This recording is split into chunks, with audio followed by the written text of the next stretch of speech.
In this video, we will have a look at how we can crack password-protected ZIP files and RAR files.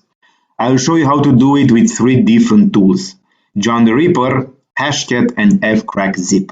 The last tool, FcrackZIP, can only be used for zip files. But the other two, the John the Ripper and HashCat, can be used for both types of archives. I will do the demonstration for the zip file, and for RAR files I will let you discover, since the process is very similar. But enough chit chat, let's jump right into it. Let's say you have a text file with very important information and you want to put it in an archive and also protect it with a password. So I will create this text file. Let's say here important information, and actually we will put the password for the archive. It's 1 2 3 4 5 6. We will set a very simple password. Okay, let's save it. I'll put it on my desktop and I will name it, I don't know, secret doc .txt. Right, let's save it. We will close this, we don't need it anymore. So we have the text file, which we will place in an archive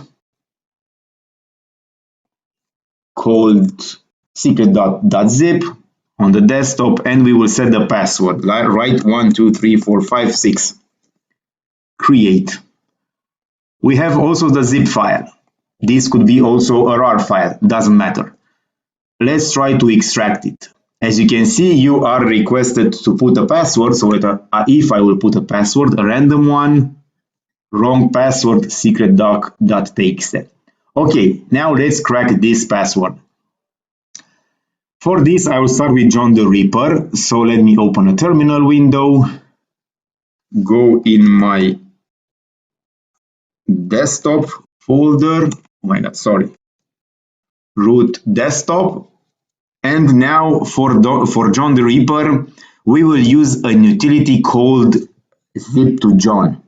This utility is used in order to find the hash of the password, right? In order to crack a password, you need first to know its hash. ZIP to John is the utility that allows you to find this hash. And it goes something like this: ZIP to John. We have our first, the name of our zip file, which for us is secret.doc.zip. And then we have 2 options. We can either just press enter and see the hash on our screen, or we can place the output of zip to John in a file. I prefer to do it in a file because anyway, in our next step, we will need a text file. So I'll put it in hash.txt. Run it, and now let's see what we have here. Right, this is the hash. Actually, it's more than the hash. We also have this extra information, like the name of the zip file and the file inside the zip. Right. Also, at the end of the hash, we have the same information. The hash actually is the information between the $, this one and also this one. So basically this is our hash. So in order to crack this hash, we will have to delete the extra information, these parts. This is why I'll use mousepad, hash.txt, and let's delete the unnecessary data that we have here. Oh, sorry, let's make sure we delete the right thing. Everything between $ is a hash. Okay, this is it. Now we can save it. Okay, let's crack it with John -- format. Here we need to provide the format, which is zip in our case. If we had a RAR file, we could have used RAR and then the name of the file containing the hash. But in our case, it's zip, and we have the hash in hash.txt, and this is everything you need to do. You press enter, and because the password is very easy, you will see here that we have the password, right? It cracked in less than 2 seconds. Good. Now let's move to HashCat.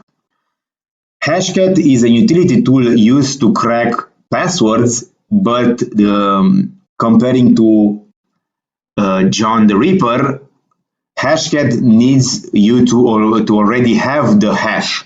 So basically, HashCat cannot find the hash of your password. You already need to have it. So basically, we will use the same hash as John the Ripper, the one obtained with zip to John. Basically, we need it in a file. We already have the file. So all we need to know now is the command for HashCat. The difference for HashCat is that the format is in a different way. So let me show you how the format actually is for HashCat. HashCat has a huge list of formats. It ends here, but it starts somewhere up here. As you can see, a lot of hashes that can be cracked by HashCat. This is why HashCat is very useful, a very useful tool. So basically, we are looking for WinZip. This is a type of hash that we have. Let me scroll down to show you why. Because here we have zip2. This is the equivalent of WinZip. So if we go in HashCat and we search for zip, we will find that the module number that we need to use is WinZip, basically is 13600. So the command for HashCat is something like this. HashCat -m. Now we need to provide the module number, which is 13600. We need to provide the file where we have the hash stored, and then we need to provide a word list, which I will use rocku.txt. See, this is the difference. John the Ripper doesn't require a word list. He already knows how to take the hash and compare it to its word list. Of course, if you want to use with John the Ripper a different word list, that can also be possible, but you don't need to specify one to run the command. While for HashCat, you have to do this. So if you press enter, it will take a while, but because the password is very simple, we see here the status is cracked, and actually the password is this one, right? Again, very fast because the password is very easy. 1, 2, 3, 4, 5, 6. This is how you crack it with HashCat. Now, remember, for HashCat, you also need the hash, which can be obtained also with John the Ripper. This is why I will show you the third tool called FcrackZIP. This one doesn't require the hash, so you don't need to use John the Ripper. Let me show you. John the Ripper and HashCat comes already installed in your Kali Linux distribution, but fcrack, you will have to install it separately.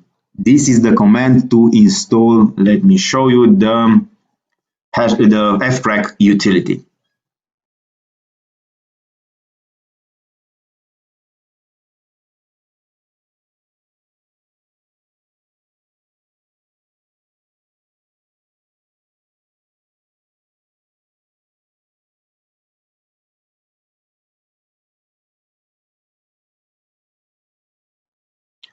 Once installed, you can use the following command. Actually, let's have a look first at the manual --help to see a little bit what options we have and what's the syntax. So basically, what fcrack can crack are zip1 and zip2 type file types. Sorry. Basically, what we need to do here is to define a few options. I will set, for example, -v, which is verbose. I will set -u This is use unzip to weed out wrong passwords. What this does is, if he's not really sure about the hash and about the password, he will try different password combinations and make sure that the one that it will be provided in the end is the correct one. We have -d, which is a dictionary, use a dictionary. Then we have -p. Here we need to provide the word list, and pretty much this is the syntax for the command I will use. Let me show you. FcrackZIP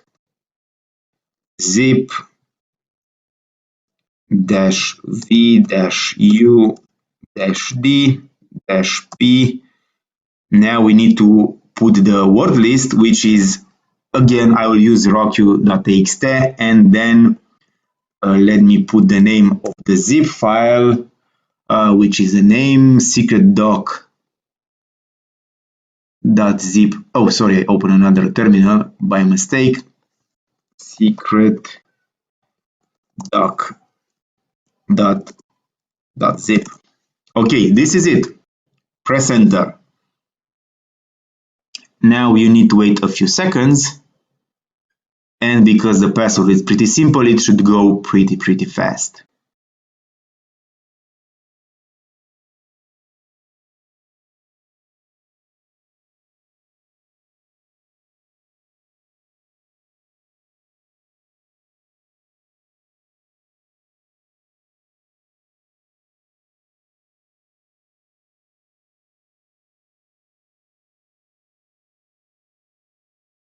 As you can see here, we don't provide the hash in this case.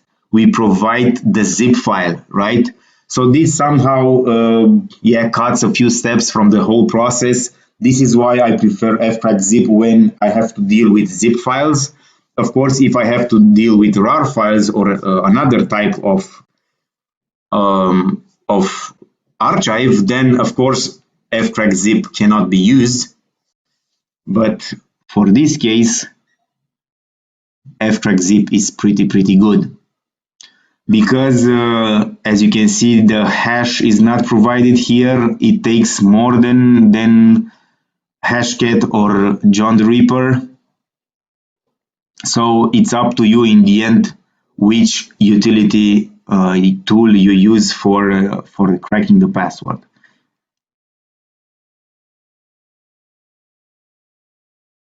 The cracking is finished. Basically, this is the password. As you can see, password found 123456. Okay, this is it for today. This is how you crack archives with John the Ripper, HashCat, or FcrackZIP. Thank you for watching. See you next time.